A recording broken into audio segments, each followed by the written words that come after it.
Hey guys, I recorded a video with Job West, a former Reform Party branch manager, and now he's in Advance UK. The audio is fine. It's fine.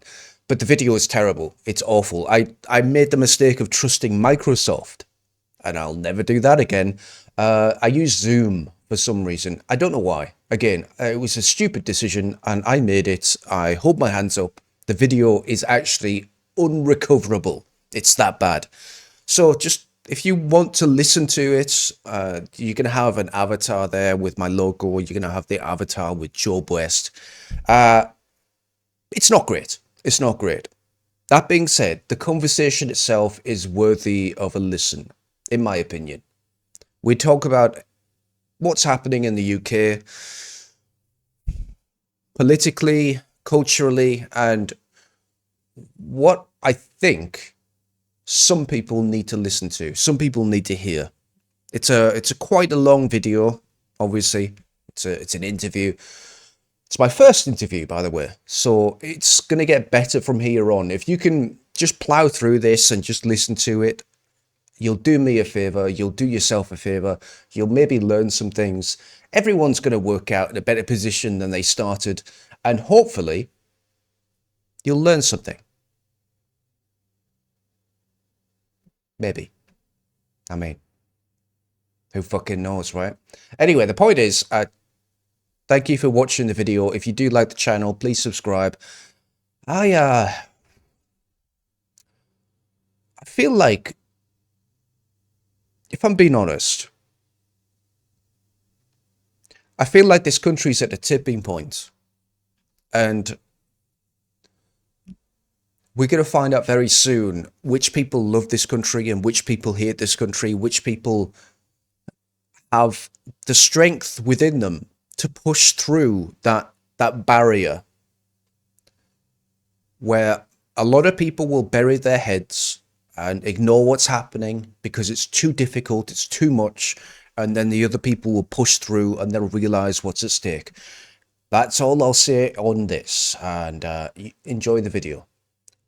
Again, the video's actually not a video, it's just an audio.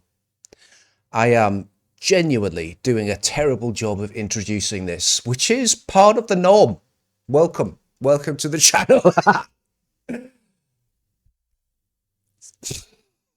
Right, so welcome Job West, to the inaugural DinoBane interview. I've never done this before, so congratulations on being the guinea pig. Would you like to introduce yourself to the audience and let them know who you are and why you are important enough to come on this distinguished podcast?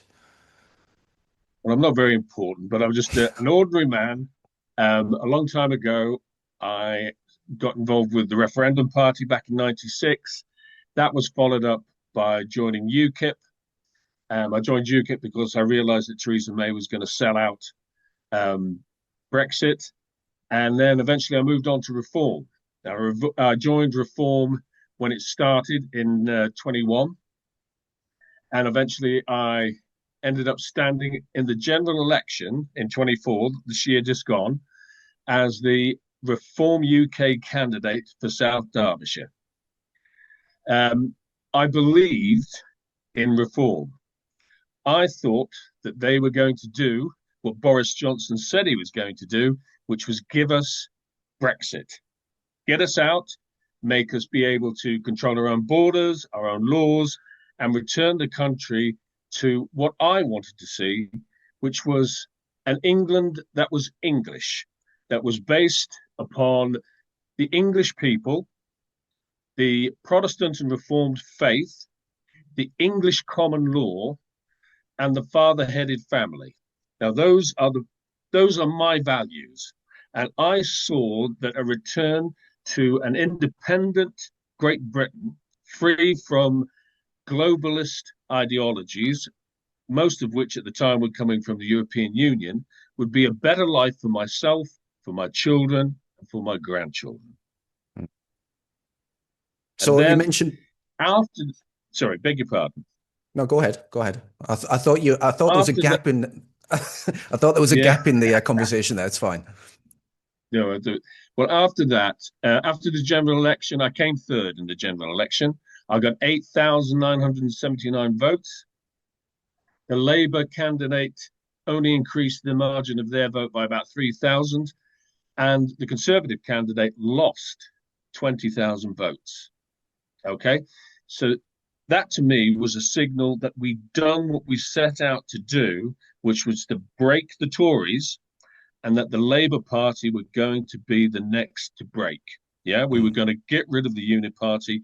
We were going to be the patriotic party that was going to get England back on its feet. Yeah, moving in the right direction. Because I know that our people are capable of anything. We are already an island that has conquered the world and that has given the world the greatest civilization that anybody has ever produced. And I say that considering the Arab civilization, African civilizations, the Chinese, the whole shooting match, the Romans, doesn't matter. We've done the best. So we are an incredible group of people and we can do incredible things. We just need to be let loose to do our own thing. Mm. So that's why I thought, great, we're moving on now. We're going to break this Unity Party. Wonderful. We've done the Tories. Labour comes next.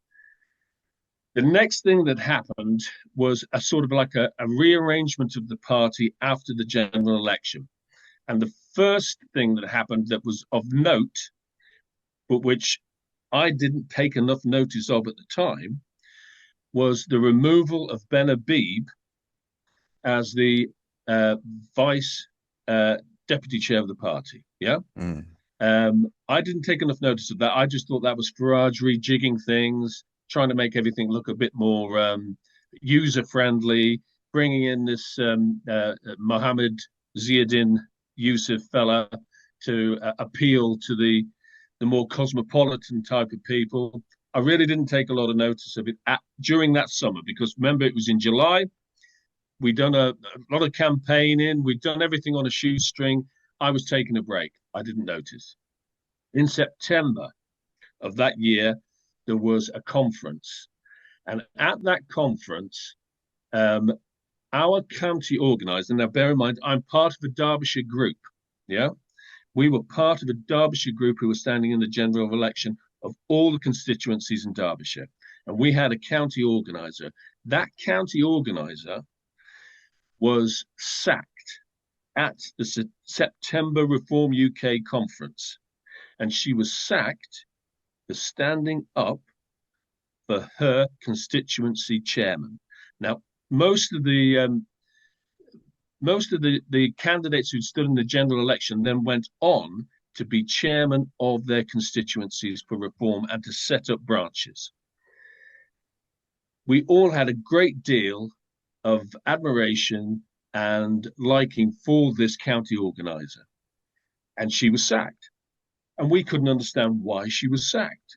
She was doing a great job. We all liked her. It didn't make any sense why this woman would be sacked. So I put in a complaint and I said, will you please reinstate this county organizer? We all like it. If you just ring around and talk to your chairman from Derbyshire, we'll all tell you that we like this woman. She's done a great job for us. Please reinstate her. So management came back to us and they came back to me personally and they said, we're going to do an investigation. We'll get back to you. Okay. In the meantime, we had that event that took place when Richard Tice made mention on the interview of that lot. I don't know if any of you will remember that, but a lot of people remember that. Yeah, well, now a lot of my members in South Derbyshire constituency started emailing me and telling me that they wanted to resign their membership. And I thought to myself, right, I'm not having that. That's not good. I can't allow just a few people to break away because sometimes a trickle becomes a flood. And I didn't want that. So I rang up these people personally and I said, stop with reform. We're the only game in town. I'm sure Richard Tice realizes that what he said wasn't very clever. He should have thought about it before he said it, and I'm sure he regrets it. And so I managed to talk most of the people, well, all of them round. Everybody who I rang up said, yeah, we'll go with you. But there was one in particular.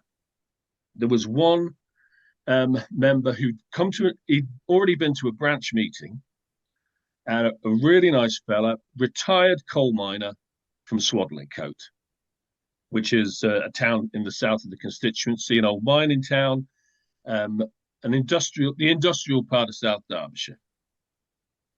And he said to me, look, he said, I don't like being called that lot, just because we like Tommy Robinson. Tommy Robinson's only trying to protect the girls from being raped. It's wrong that we should be insulted by Richard Tice and called that lot. And we should be allowed to support Tommy Robinson if we want to do and be in the party. And I said to him, look, explained to him, yeah, that's fine. I said, I understand, but will you please stick with us? And he said, I'll tell you what. He said, I'll stick with you. He said, if you'll watch Tommy Robinson's film. And I said to him, okay, I hadn't seen Tommy Robinson's film. To be frank, I'm not the biggest Tommy Robinson fan. All right. Sure. I remember from my UKIP days, there was a big split in the party in UKIP because of Tommy Robinson. Now, we can get back to that if you want to at a later point. Anyway, so this old miner, this fellow who'd come to my branch meeting, had big, fat old hands with big, fat fingers. He was a man in his 60s, early 70s.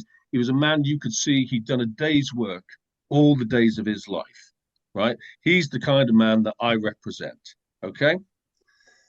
So, yes, I'll watch this film. So I watched the film, and as I said, I'm not a Robinson fan, but I had to admit that the film was startling.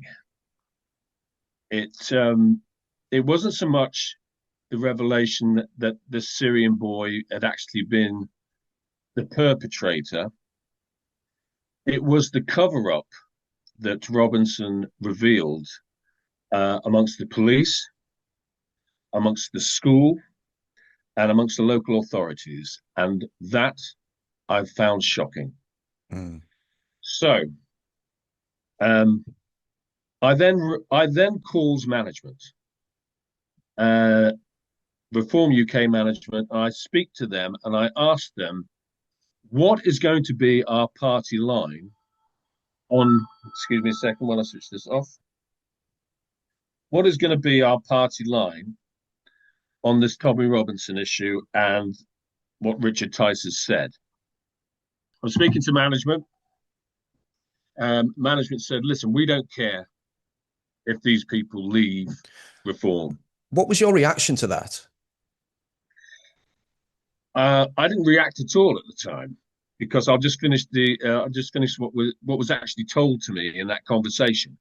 I was told by the management that this had come straight from the top, from Zia himself. Yeah, that he thought that these people were doing their vetting for them. All right, so that's what they wanted. They didn't want these people in the party. Did you find it shocking that Zia Yusuf was now apparently in charge of making these decisions? Yep, I did. It wasn't what I expected, but it was a revelation. Mm. Now, bear in mind, that's in October, okay? We are still waiting on approval of our candidates for the forthcoming May county council elections. We're still trying to get our branches together, get a party moving. So I'm sort of like, I'm trying to concentrate on the party and who I'm going to help become and pick to be the county council representatives.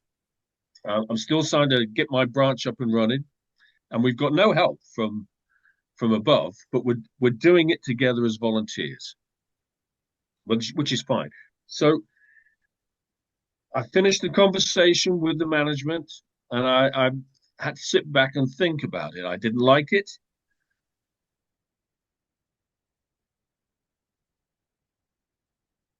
Amazon by itself. Then, not long after that, there was an interview on Winston Marshall's podcast, Mm. and that was with Nigel Farage. And Nigel Farage made the comment that he wasn't bothered about demographic replacement of the English people, and that he wasn't bothered, and that under no way and under no circumstances should we politically alienate Islam because we will lose. Yeah. Now, that's not my stance. I'm not here to make accommodation for Islam. I'm not here to make accommodation for any foreigners. I don't believe in that. So that shook me as well. So first of all, I found out that the management is not to be relied upon under Zia Youssef. And then I find out that Farage's leadership is going in the wrong direction because he's channeling this defeatist attitude, which I've got no time for. I've got no time for that. We can win. We can get our country back. We can rebuild England in a much better way than it was in the 1950s, but still have that 1950s bedrock of our identity back. Okay? So it's all open to us. We can do it. Yeah? So And so, a, a sorry. lot of people, I played those comments repeatedly on my channel. A lot of my viewers will know exactly what you're talking about. He said during that interview that he wasn't bothered about the replacement of the English as long as the people that came into the country recognized themselves as being British. Now, they could be of any caste or creed. He didn't really care as long as they enjoyed a pint, enjoyed football, and said, I love the Queen. Or I think the Queen was still alive back then, right? And he Yeah. also said, he did say that it was a political impossibility to alienate Islam, or it would be basically tantamount to suicide politically and as a country, that he couldn't possibly see a win there. Looking from the outside, we heard nothing from the party in regards to that. We heard nothing from the members or anything. Like, it was very, very quiet, the response to that. Was there any pushback within the party itself to those comments? Or did you hear Yeah. anyone, like, was anyone else as shocked as you were? Was there rumors within the party about anything that was happening behind the scenes? Or, I mean, what was the No. reaction? The reaction was muted. You might get Mm, one or two who would, as I said, the ordinary members, they were the ones who were vocal. The people involved higher up, like branch chairs like myself, and the people who were involved with us, and the volunteers and the activists, weren't happy about it.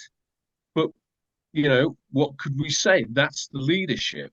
And we're all still trying to find our own feet. So it was noted. And I think people like myself held it inside and kept it in check. And I was prepared to allow that to go, again, in the same way as Richard Tice's comments, as something that, in retrospect, they should have thought better of saying. Yeah. Now that was the position I took at that moment, right? In October, early November of last year. Now, everything comes to a head in the new year for me. And this is Reform UK party politics. In Derbyshire, there was an outstanding constituency. And that outstanding constituency, the one that had the most activists, it had county councillors, it had parish councillors. They were really well organised, and they had a really good support amongst the ordinary people of that area. That constituency was a place called Amber Valley. Now, they had this great leader called Alex Stevenson, and he'd almost won in the general election. He came a very close second. Indeed, after that, we've come to the conclusion that there is a possibility that he actually may have won. mm, But because of some skullduggery at the count, He didn't, but that's another story. So Amber Valley constituency was, if you like, the model constituency, not just for Derbyshire, but I think for certainly the East Midlands, possibly even for the country, but certainly for the East Midlands. Great constituency, great people. They, unbeknownst to me at the time, were undergoing pressure from the management. And eventually, that pressure, which was based upon, it was, the pretext was technicalities in how you choose who your county council is going to be. Okay, they decimated the whole of that leadership in the January of 2025 of this year. They got rid of 12 of the top people in the Amber Valley branch, and they got rid of Alex Stevenson, who was the leader of that branch, who'd stood in the general election, who was the branch chair. That was shocking to me, because this was a really good branch. These were really good people. These were proper Derbyshire patriots, yeah, who wanted the best for their constituency, who were doing lots of volunteer work all around their area, and they were really good people, the kind of people that you want in a political party, and they've been removed. Now, that was deliberate. Now, there are suggestions that Zia Yusuf wanted that seat, and that's why that leadership was got rid of, because it would be a safe seat on the next general election. I think it was because these were people of honesty and integrity who weren't about to buckle under the pressure of the management. These were people who had their own independent strength, because they had a party set up by themselves. It was autonomous. It had its own way of going on. It didn't need management from above. It could do everything that it needed to do itself. Management recognized, and this is management now has moved from Ashby de la Zouch, which is in Leicestershire. It's moved down now to London. Okay, so now the London management has decided that you can't have constituency branches that have their own independent, autonomous identity. They must all be subservient to the party. And anybody who's standing up for themselves and has their own way of doing things, they have to be shut down. So that's why they got rid of Alex Stevens, because there was no other reason to do that to the Amber Valley branch. Well, I remember at the time. I remember at the time, Job, that there was a massive purge within Reform itself, and this was all over Facebook. It was all over X at the time, although it was swept under the rug very effectively. Again, it's something I covered on my channel. There was a lot of branch managers that were removed, or branches were shut down, and it was pretty much as soon as Zia Yusuf got placed into the party. And there was one branch in which I covered particularly, and what happened was they criticised cousin marriages within Islam as a real problem in the UK, and then the very next day that branch was shut down. So I believe that a lot of the branches and a lot of the people that were removed or purged from the party were critics of Islam itself. Yeah, there was what I would call anybody who was a real reformer was starting to be edged out. Then there was a following event where a young man called Andrew Southall, who'd stood in the election in Dudley, and who'd again done a really good job. He was replaced at conference. Was it the end of January, beginning of Feb? There was a conference over in the West Midlands, and he was replaced in conference without his knowledge by a man called Mario Longhi, and he was the Conservative candidate that had been pushed out. So Farage had picked Longhi to come in to be the new Dudley Reform UK MP or prospective parliamentary candidate. Yeah. So what was the point of standing up against him in the first place? If you're just going to put a Tory in when it suits you, when it looks good. And then there was the nail in the coffin. Was it Charlie Mullins who Yeah, said, the Pimlico plumber, and Pound Shop Rod Stewart the Remainer. and a Remainer? Oh, Mm. yeah, we're going to have Charlie Mullins in. Why? Because he's a millionaire plumber, I but he's a think Remainer. I think what this leads to, personally, is a really important question that I think is the elephant in the room, and a lot of people really avoid asking. If reform has been taken over for whatever reasons, you could say that it's a political strategy, or you can call it malfeasance. If it's true that it's no longer the party that started, how do you convince voters that, or is there really a message you can give to voters when it comes to the next general election? Because, as you said earlier, they're the only party that has any legitimate possibility of changing Westminster, changing politics itself in the UK. There's not really anything else to latch onto. So, what kind of message? Because if it is the case that it's been co-opted, what message do you give to supporters? Like, what other option is there?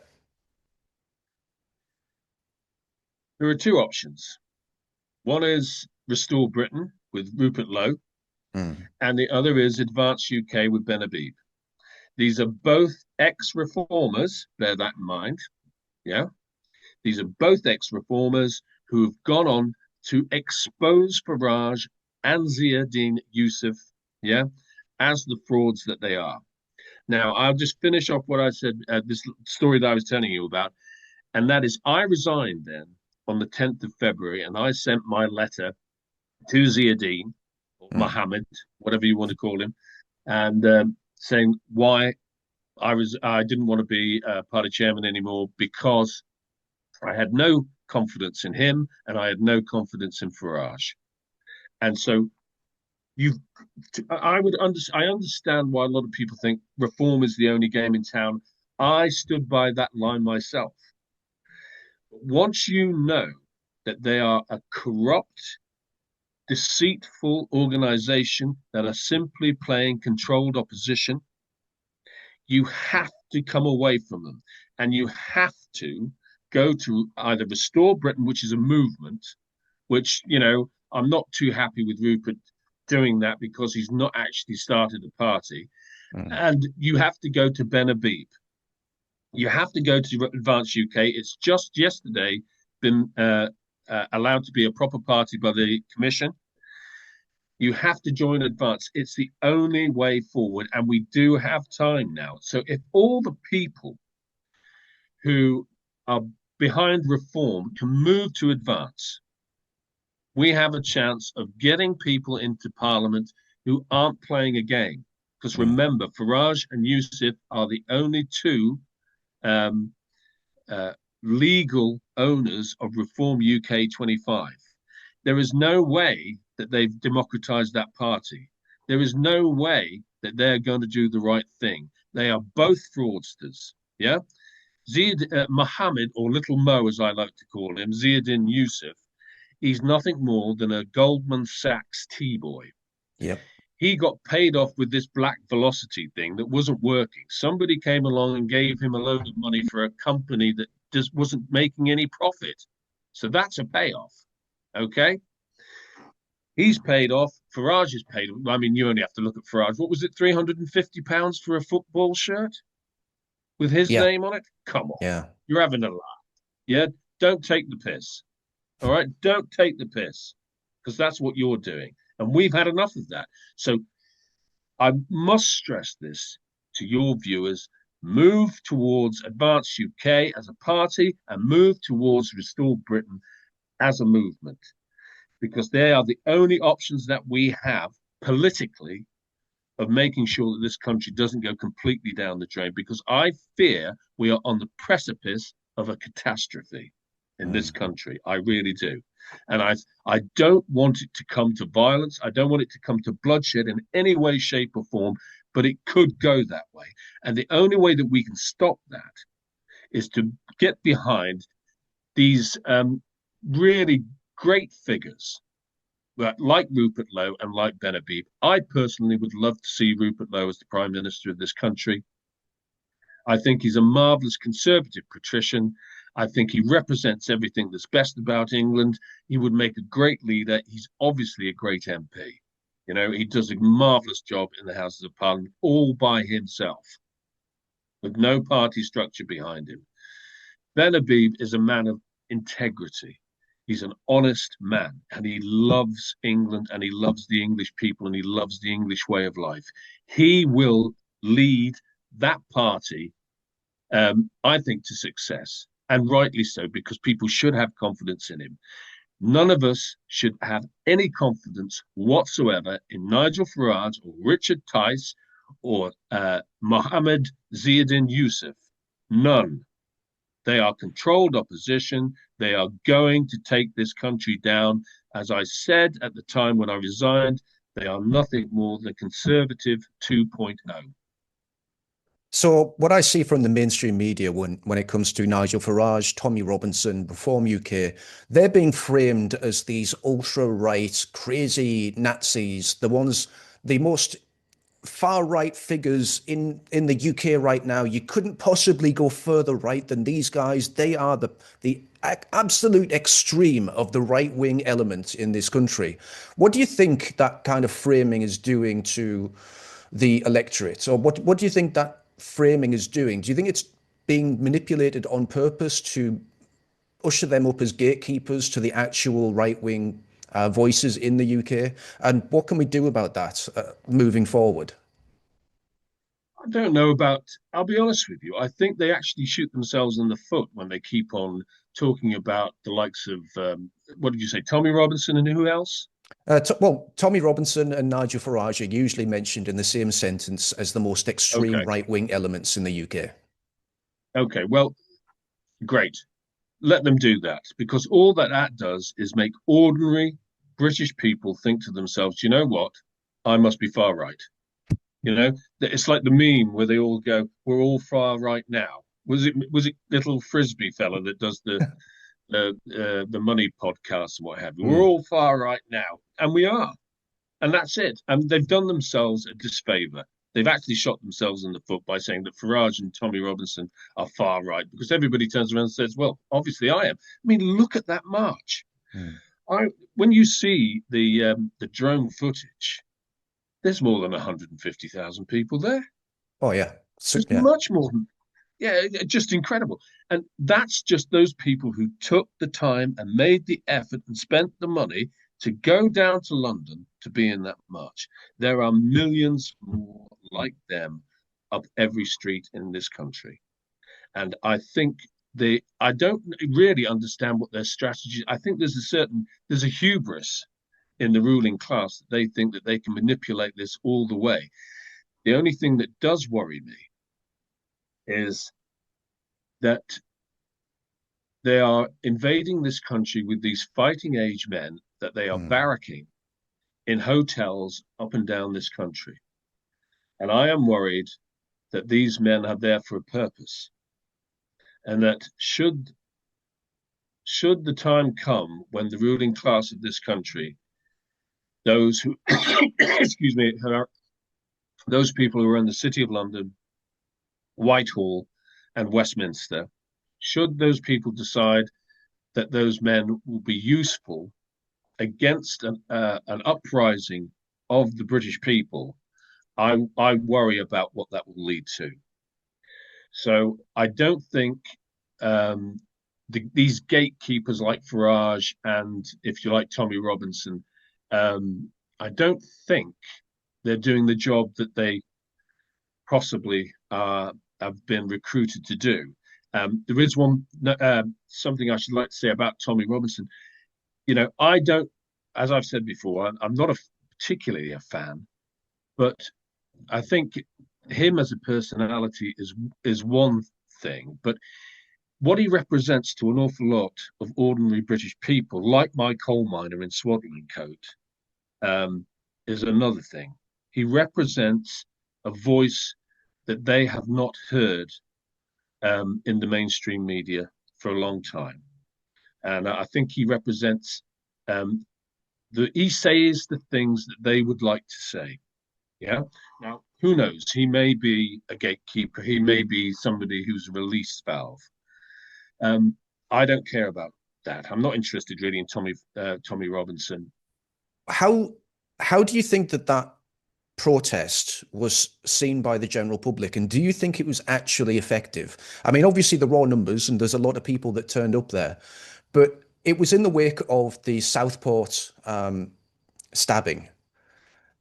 Do you think that that was a release valve in which a lot of people went there, they sang Kumbaya, they ate some candy floss, blew some bubbles, and then suddenly they went home and forgot about the actual issue that they were protesting against in the first place? And I remember the framing around that. It was actually framed around a nebulous free speech protest, whatever that means.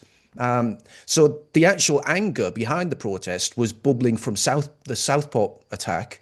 Then it was reframed to be a free speech protest, which I don't think anyone really turning up was too bothered about the free speech element. It was more about the fact that some children had been murdered and the government lied about it and tried to cover it up.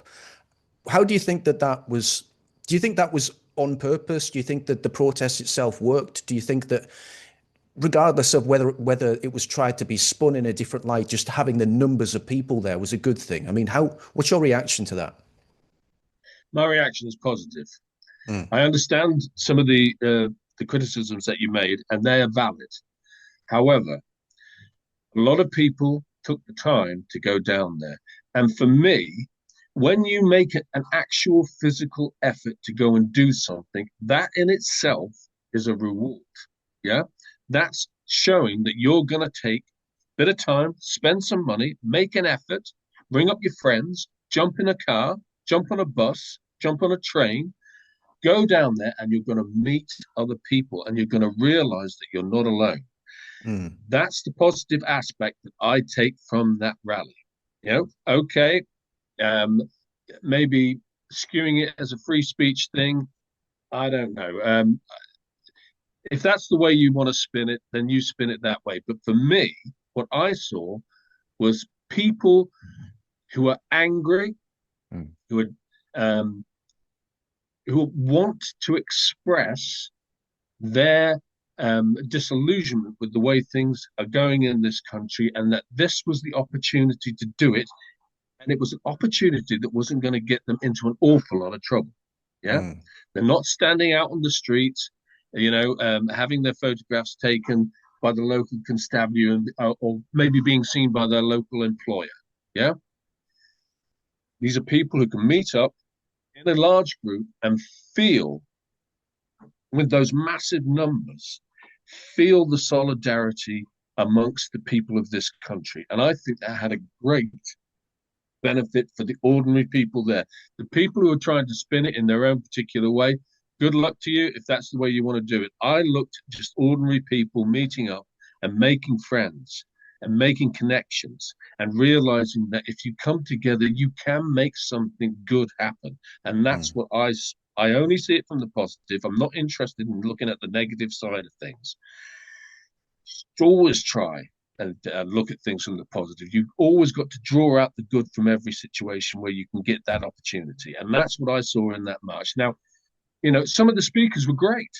They were really good. I'm not too sure about Elon, but X is X. mm. Let's face fact. We're all grateful for X. The amount of times, I mean, a long time ago, I couldn't comment on my YouTube channel for the BBC. The BBC blocked me because I used to put on, every time I commented on a BBC broadcast, I'd put the BBC manufacturing consent since 1932 or something like that. Yeah, And they won't like I that. just used to put, oh, and I got blocked for that. Do you know what I mean? So YouTube, it's difficult, as you well know. Mm. Um, so X gives us this great platform. So those people who were speaking there, um, a lot of them were really good. There is one fellow I would like to mention and give him a big up, and that is Andrew Bridgen. Andrew Bridgen was the MP for Northwest Leicestershire. Northwest Leicestershire borders onto my old constituency of South Derbyshire. Andrew Bridgen has had to make a lot of sacrifices He's lost a lot of money. He's been kicked out of Parliament, and all because he stopped them giving the jab to children. Now, Worthy cause. I don't. Now, for me, the jab is poison. I Mm, don't know that maybe some of your viewers don't agree with that. For me, the jab was a poison, and to give it to children was something I thought was absolutely disgusting. But mm, Andrew Bridgen was the man that made sure that that didn't happen in Parliament, and because of that, he was kicked out of Parliament, and he's lost an awful lot of money, and he's still having to go to court to this day to challenge the likes of Matt Hancock, that little bastard, that murderous piece of filth, and mm. that's what he is. Yeah. He's a traitor. So, oh, total not a traitor. Complete Well, not a traitor. actually, touching on traitors, Westminster itself seems to be filled with them. And I think a lot of, I think one of the things that actually jumping back to what you just said with Andrew Bridgen, I also think he's done a wonderful job. And a lot of people think that this is going to be easy and that we just need to vote our way out of this. And I believe personally that one of the things that we've got to accept is that this is going to be a hard slog, and there's going to be sacrifices that need to be made. We're not going to be able to just wrestle back control of our country. They're not going to just hand it back to us on a silver platter.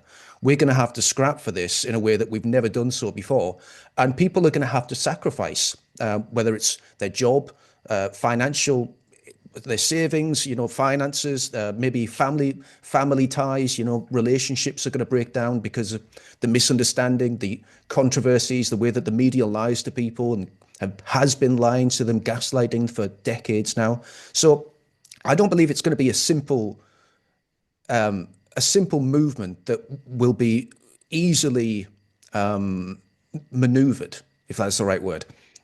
How would you describe the political mountain that we've got to try and climb over or tear down in order to get this country back? It's massive. But what I would say is that it is all in the mind. If we as a nation, as millions of people, turned around and said, we don't consent anymore. It's as simple as that. Yeah. If we turned around and said, you know what, as a nation, we're not going to pay your taxes.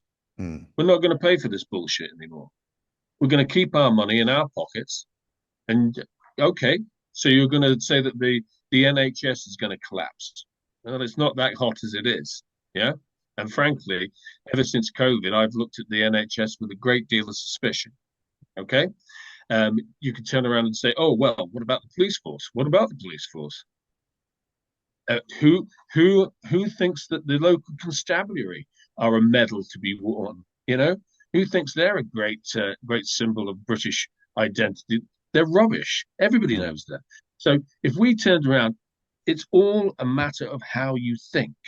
mm, If you turned around and said, no, I'm not interested, I don't like you, you're full of rubbish, right? I don't want anything to do with you, and I'm not giving you my money. If we all did that, that would be it. It'd be mm. game over. Yes, the system would collapse, but I'm afraid to say, um, in some ways, the system has to collapse Mm. in order for us to bring it back again.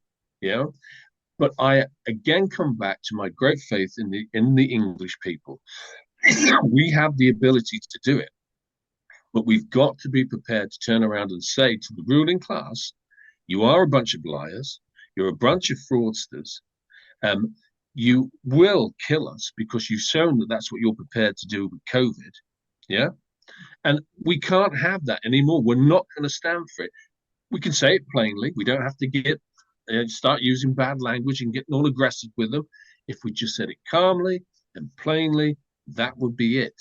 And if we said it in enough numbers, they would be terrified I because there's mean, no way that they can control the narrative any longer once people do that. so the issue that I have with this and this kind of the idea that we can just take away consent. If you look at Keir Starmer or the Labour Party, He was elected on 12 main electoral pledges, none of which he's fulfilled. And then he's went outside the mandate and has tried to introduce the digital IDs. He scrapped the winter fuel allowance. He gave away the Chagos Islands. He tied us closer to the ECHR. He's basically done the exact opposite of what he promised to do and then went even further. He constantly lies to the public and lies to the media openly. Almost every single interview now is just riddled with lies. He's the most hated prime minister in history, and yet he's still in power. How can we change a system that doesn't really give a fuck about what we think? This is just it. What do we do? So we have to take a political stance. We can't just go down the national strike road, because there's a guy doing a national strike promotions as we speak. He's trying to set it up for the beginning of February. We have to fight on a lot of different fronts in exactly the same way as our enemy is fighting on a lot of different fronts at the same time. We have to start developing a parallel society. Yeah.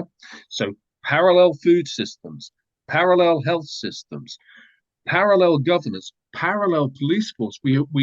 I've just got an app the other day about a bunch of guys who are going down doing their own local patrols. Yeah, and instead of the police, we have to start using parallel systems. You have to be careful because nobody wants to use violence simply because people get hurt. All right, we don't want to do that because our own people will get hurt. Yeah. And we don't want to have our own people hurt, but ultimately we don't want to hurt other people too. So we have to cover all bases. It doesn't mean to say that when this ruling class finally realize that they no longer have the consent of the people, that they will not provoke a catastrophe and chaos on the streets and violence, because it wouldn't take much. Yeah, you'd only have to have a collapse of the monetary system, a collapse of energy. What would we all be like if we didn't have electricity? All the systems that we've got set up at the moment are based upon electric. Yeah, you and I talking to each other right now, without electric, we can't do it. You and I talking to each other on the phone, without electric, we can't do it. We are beholden to this electrical system. And you take that away, and where are we? Where's your closest friends? Where's your closest family? You know, how would you get food? How would you warm your house? You know, how would you find somebody to heal you? Yeah, if you took ill, you know, or if you needed emergency medical care. If this system falls, and then you've got tens and hundreds of thousands of foreigners wandering around in a state of chaos, then we're in real trouble. And they could do that. They could drop that hammer, and they could do it if they felt that the people who were opposing them, which are millions, all the ordinary British people that completely oppose the ruling class. I don't care what anybody says. Yeah, there might be a few dopes who actually believe in socialism, but the vast majority of ordinary people know that this is all a load of rubbish. They know that we're being led up the garden path, and they're ready for a change. That's what Brexit was about. That vote, I didn't think Leave was going to win. I'll be honest. I thought Remain were going to win. So I was over the moon when Leave won, because that's what's in the core of the British people. We can do it, and we want to do it, and we're not stupid. Yeah. But we have been led up the garden path, and at some point it's going to kick off. I don't think you can rely solely on the use of force. If you rely upon that, they've got the right to turn around and then say, well, you're trying to use force to overthrow the state, so therefore you're the bad guys. We can use force against you. Okay, so you can't just use force. It's not to say that we shouldn't be prepared for them to use force against us, but if we come together in a strong enough solidarity amongst our people that we're not going to allow them to go and arrest people and take them to court without hundreds of us stood outside of that court, because we're there to help protect and defend our fellow citizen because he's written something on X that they don't like. Yeah, Mm. that's what it's these small efforts that we make that will make the difference. We have to be solidarity. We have to have a solidarity amongst ourselves that we can all bind to one another and use the numbers that we have to intimidate them. Because with the best will in the world, even with all these foreigners that they've got, they haven't got enough people to overthrow the British people once the British people turn around and say no. Well, speaking about solidarity, I can't say the word. Solidarity. Jesus Christ, what's wrong with my brain? One of the ways that I think that the government is very effective in creating division is around the topic of immigration. So, what I mean by that is there's certain there's a certain gray area when it comes to deportations. How far does it go? Who actually gets deported? Whether it's right, whether it's wrong. And they've managed to successfully, I think, create or muddy the waters around this conversation to the point where a lot of people don't really know where they stand, and a lot of people don't know where that line is or what's right or what's wrong. And that's not even talking about the anecdotes where you have people coming out and saying, well, actually, this guy's an immigrant and he's really helpful in the community, and therefore all immigrants should come ad infinity, right? So how do you persuade, let's say, the general public, people that are not really savvy when it comes to this conversation, don't really know what to think? How do you convince them what's right and what's wrong and how far we go when it comes to remigration? Remigration is an absolute necessity for the simple reason that we're going to be demographically replaced. That's all you have to say to people. Now, if they're happy with demographic replacements, they say, okay, that's fine, I'll be replaced. Um, you can say to them, okay, that's good, but I don't wish to be replaced. So you're imposing your worldview upon me. You want to live in a world with Africans and South Asians. What I would suggest to you, if you were being honest, is you should move Mm. to Africa or you should move to South Asia. And then you can be part of some multicultural experiment. But the people who are living in this country never voted for this multicultural experiment ever. So you have to be, when you're talking to people, you have to make it plain to them that these conversations about, oh, well, they're nice people and all the rest of it, and oh, why can't we all just get along? That's fine.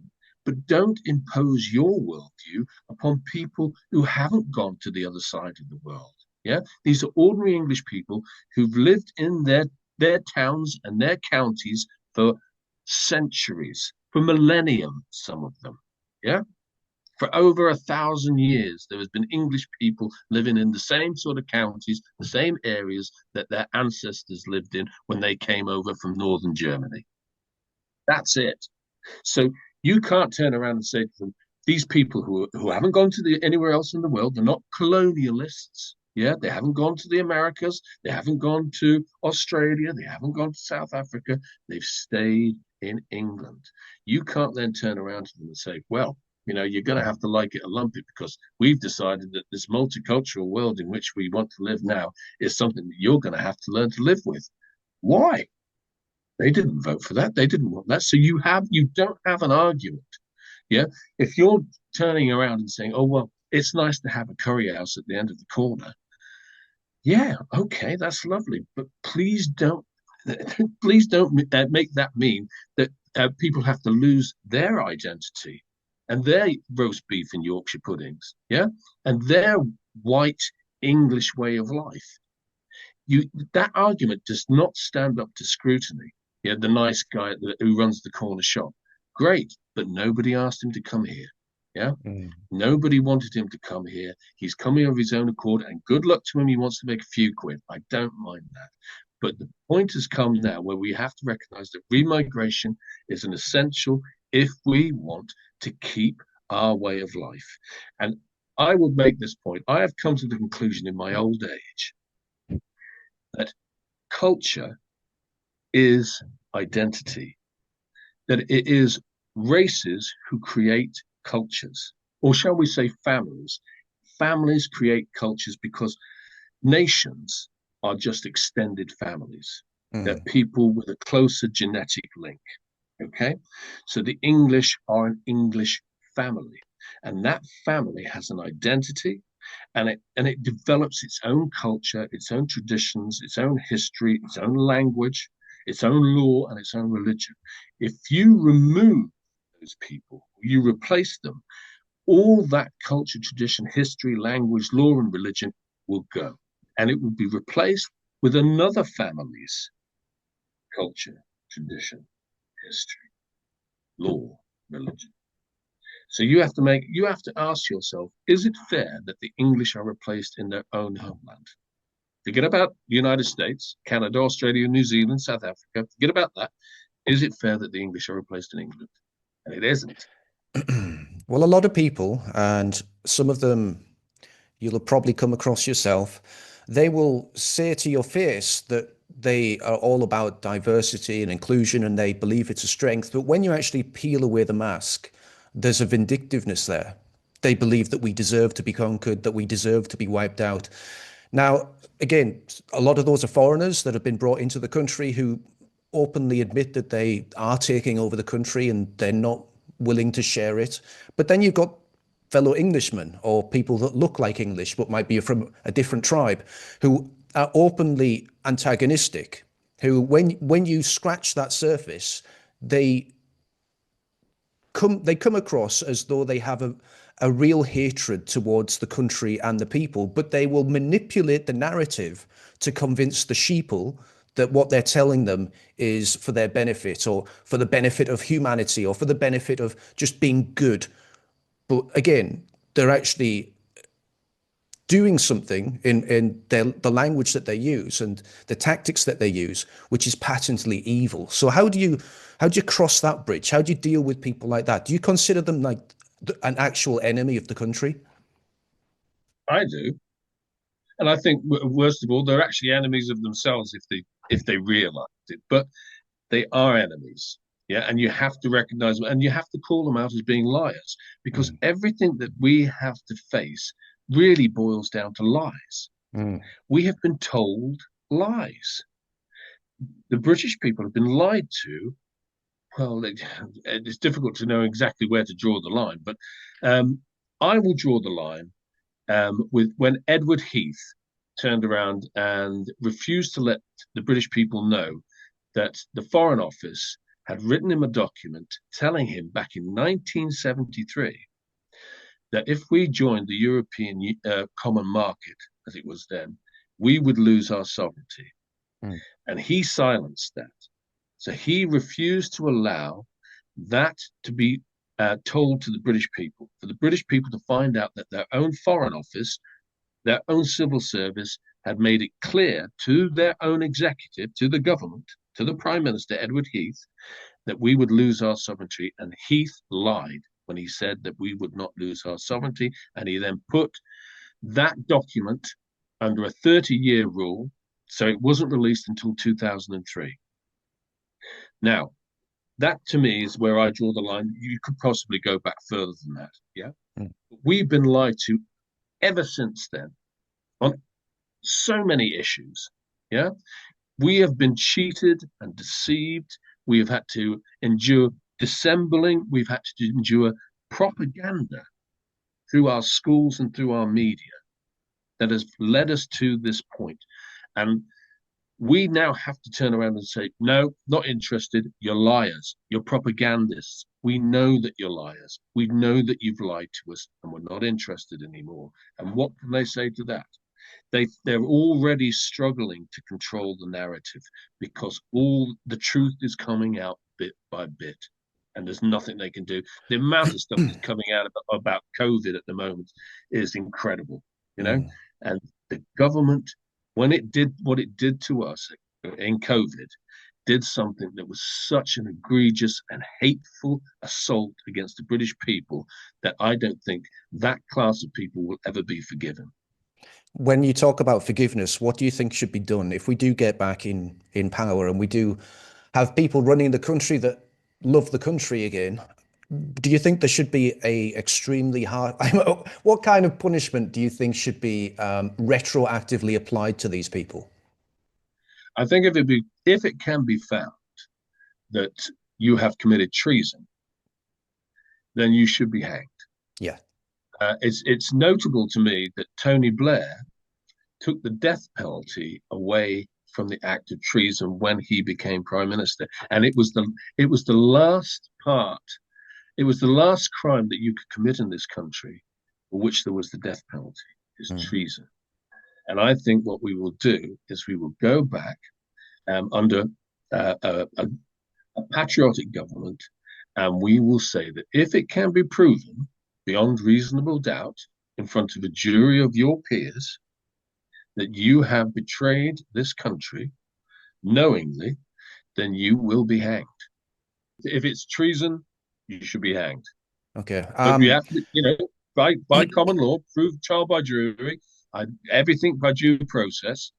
But I genuinely believe that there are characters in our ruling class who know precisely what they're doing, and they hate the English people. Why, I don't know. I'm being frank, but Same. they do. They really do hate the ordinary English people who've never done any. They're not doing them any harm. They're fixing their drains, they're building their houses. They're just ordinary people, growing their food, maintaining the electrical systems, the industry, the whole thing. They're not meaning anybody any harm. So why you have this horrible hatred towards ordinary people is beyond me. It's sort of like the class system um, gone psychopathic.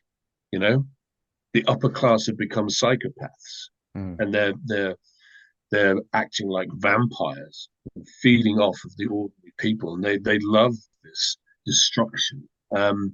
I have my own spiritual insights into it, but that's for another day. Well, speaking of bad actors and their ill intent for the people of this country, what do you think is going to happen in the next year or two, or the next general election? Do you think there'll be a tipping point in which the government, as you've said before, brings down the hammer and enacts some plan, something that they've got uh, cooking in the works right now? I think comes the one that comes to attention straight away is the Ukraine thing. Mm. Um, this constant talk about, we'll have to get young people to conscript, that we're going to have to support Ukraine. I'm worried about that, but I think that just might be a little bit of a sideshow. I'm not really sure that they can get ordinary young British men to go and fight in Ukraine. I struggle to see that. I think it's more along the lines that um, they will collapse this country through its financial system. Yeah. One of the things that but brought to my attention that COVID was a load of rubbish was was it the April or the May of 2020, the Bank of England announced that they were going to print £460 billion. And when they did that, that immediately said to me that this was a distraction bank robbery. I wasn't au fait with the vaccines at that point. That wasn't on the horizon. But initially, what it said to me is they've robbed the money from the people. Mm. They've taken £460 billion, they printed it or tapped it in the computer, and they've given it to all their friends in the city of London. So to me, it was a distraction bank robbery. And that, on top of the 2008 financial crash, has now meant that we are living on the breadline all the time. Mm. Nobody's got a lot of disposable income. All the pubs are shutting down. The restaurants are shutting down. Pizza Hut is shut down. You know, um, people don't go out and spend money in the way that they used to do. I go into the town that I spent my youth in, which is Derby, and I was in Derby the other day, and the shops are shut up Mm. to let the sale, you know. Um, the vibrancy of the town itself is is not the same. When I was a young man, I could go down during the day, during the middle of the week, even at this time of the year when it's cold, and there'd be lots of people milling about the old part of Derby. The only place where there's people milling about now is in the shopping centre up at the top of the town. So what they've done is they've taken the wealth that was in all the small independent shops in the town and they've moved it up to the corporations up in the Into Centre or the Westfield or whatever it is up at the top of the town. And it's basically everybody spending their money in the company store. So that means that wealth is being removed from us on a massive level. Instead of the middle classes, the business classes, the shopkeeper class being able to get money and spend it, yeah, it's all being sucked up by the corporate class. So we are incrementally, day by day, becoming poorer and poorer and poorer. And there will come a point where they have all the funds and all the money, and they can just flick a switch and say, right, what are you going to do now? How are you going to feed yourself? How are you going to warm yourself? You know, we have control of everything. We have all the money, and there's nothing you can do about it. And then when they let rip with all these foreigners that they've got, where there'll just be pandemonium and chaos, yeah, that's what I see coming. That's what I think they've got planned. And that's what I'm determined to try and stop. Yeah, it seems like there's been a plan in motion for quite a while now. When you talk about the 15-minute cities, the digital IDs, the lack of, or the tearing apart of local communities, the destruction of the public houses, it all seems as though there's been a concerted effort to destroy what little remains of English cohesion and community, to create a disillusionment within the people themselves, to destroy their spirit and make sure that they're not able to fight, they're not able to come together, they're not able to talk to each other. And then once the digital ID and the rest of it comes in, they'll be locked down into those 15-minute zones. They won't be able to travel freely. It feels as though we're just being reduced to a unit, a decimal point on a spreadsheet or something. Very easy to control, very easily managed. Managed decline is a thing that we hear all the time. It seems like this has been a plan that's been in the works for quite a long time. I think so. And you, in a sense, give the devil his due. Mm, The subtlety, the yes. subtlety with which it's been enacted is you have to say accomplished. It is an accomplished subtlety with which we have been slowly but surely drawn away from our own ability to survive by ourselves. Mm. I think they've had a I couple of think that's what they're attempts like. at this previously. I mean, I think of South Africa, Zimbabwe. I don't believe that this is the trial run. I think this is the concerted effort after previous trials have been tested. I think that's right. I think if they can take, there's that saying, isn't there, that the Marxists, people when they talk about their Marxism, and they say that Marxism always crashes on the rock of England. Yeah, if you can take out England, Mm. the fatherland of the Anglo-Saxons, yeah, and their Protestant faith and their common law, um, then you can control the world. Mm. So you look at our world, look at our Anglo-Saxon civilization. We had the British Empire and we had the United States of America. So let's talk about the white um, uh, British Empire. So let's talk about Canada, the United States, Great Britain, New Zealand, Australia, and South Africa. That was a great civilization, and if you look at it now, you can see how that's been attacked. Yeah, Mm. that great civilization is now going to collapse, but its focus and its origin is England. Yeah, this great worldwide civilization has its origins here. And if you can destroy the origin, the seed you can destroy it ever growing again. I agree. And So, that's what they've got in. So I was going to talk about, the Islam problem, but I think everyone's pretty aware of this. We see this as a threat. I believe that anyone that watches my channel, anyone that listens to you will understand that there's a massive threat in this country. It needs sorting out. It needs targeting. They need deporting. And all they need actually is a few weapons, and suddenly they've got an army that is ready to fight, has been trained, battle tested in Afghanistan, in Iraq, that if there was a crate load of weapons that was delivered to them, there would be a direct threat to the people of this country immediately. Bloodshed would the streets would run red with blood. Then Enoch Powell would be proven right, literally. So there's obviously a huge problem there. I can only see that being resolved with mass deportations. I think everyone else will recognise that. Like I said, who's listening, but what I want to really focus on as like the last message to people out there who are maybe feeling a little bit despondent, a little bit down. How do you tell them to, like, what message do you have to them to keep going and that there's actually hope rather than a pessimistic future? You don't have a choice. You've got to be optimistic. You've got to believe in yourself. You've got to believe in who you are, who your fathers, your great grandfathers, your great great great great great grandfathers were. We're great people. We've been lied to. You don't have to swallow the lies. Listen to your own common sense.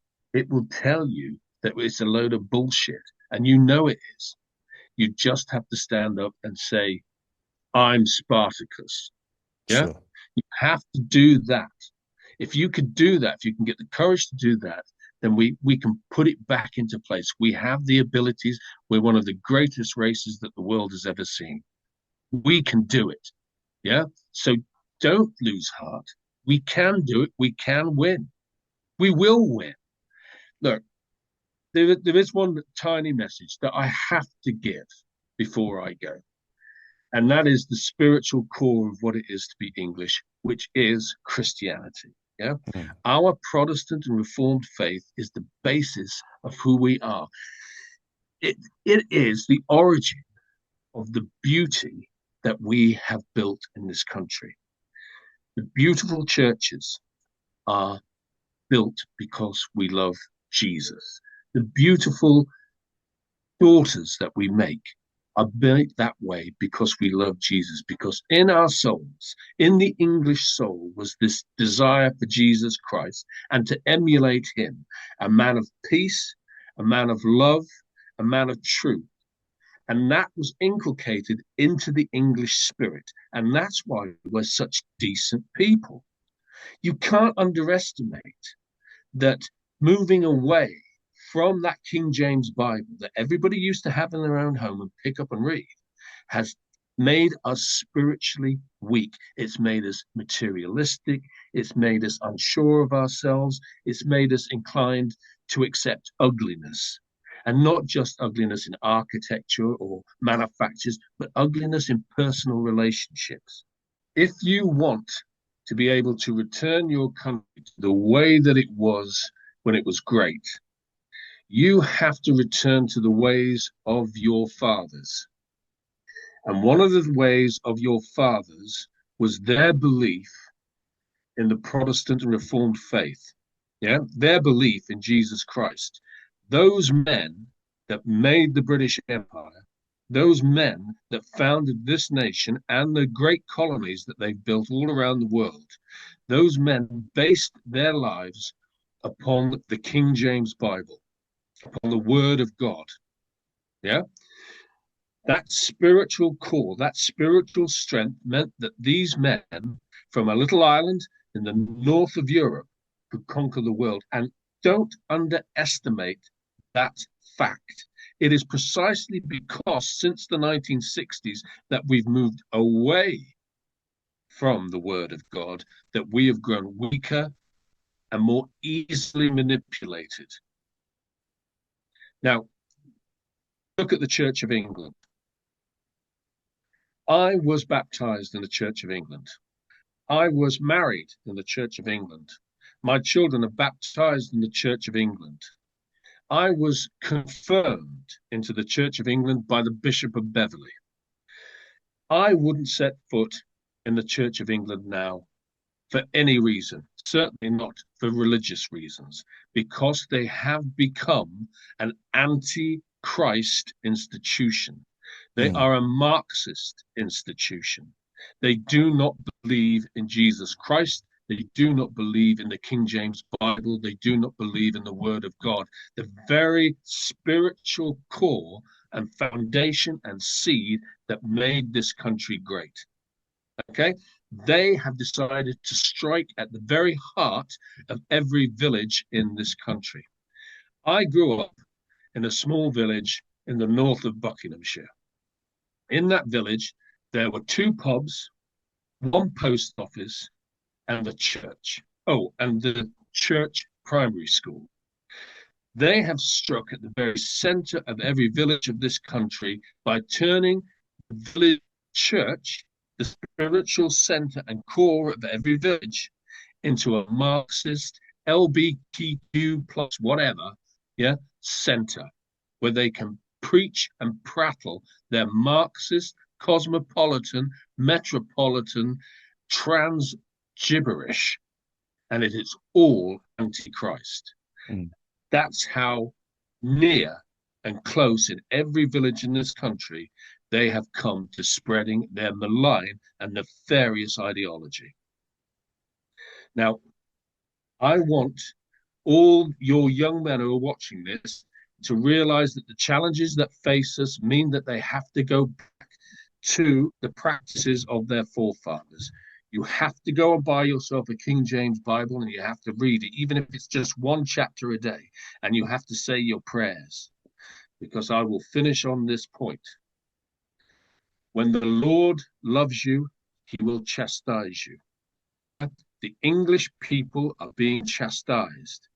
But that's because he loves us and he wants us to come through the other end and be who we are meant to be, which is a great people who believe in freedom, in truth, and in prosperity. And those things are all available to us if we return to the ways of our fathers and ask the foreigners to leave. Well, I think we'll leave it on that. I would say one thing added to that. I don't believe that we should ask them to leave. But that's a different story for a different time. Job West, thank you very much for coming on here. It was a pleasure speaking to you. How can people find you if they wanted to reach out? If you want to reach out, Advanced UK, Derbyshire. I'm the South Derbyshire branch chair. We're moving forward because we don't have any other options other than to move forward with Advanced UK politically. We don't have any other political home, and I'm not ready to fall into the trap of the civil unrest. I do genuinely believe that we can argue our way out of this, and even if we can't, men like me have to follow that road. We have to be able to turn around and say, yes, we are trying to argue and use politics in order to make this country the way we want it. We're not just going to rely upon civil unrest. And do you have an X handle they could add? Yeah, my ex is just underscore Job underscore West or Job Per- West. Just look for Job West. I'm on X. Come and follow me on X. I don't do a lot, but I do a lot of reposting, especially Perfect. sometimes Mr. Dino.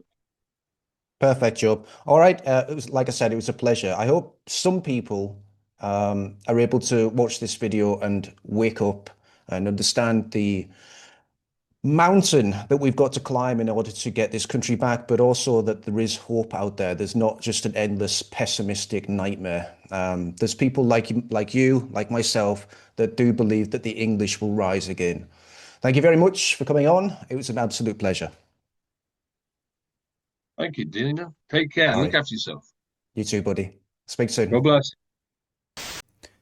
Now, for those people that have stuck around this long, I do appreciate it very, very much. You mean a lot to me. You mean a lot to this country. The people that are actually passionate about changing things. You're the people, as Keir Starmer would say, that are going to change this country. It's not going to be one person. It's going to be every single one of us doing our own thing. And watching this video is actually part of that. Learning how things work behind the scenes, learning about what these people have in their hearts and what their intent is for this country is important, whether that's the enemies or the people that love the country. And finding out the difference between those people is also important. So once again, thank you for watching this. I will see you on the next video. It's gonna get better. I'll see you later.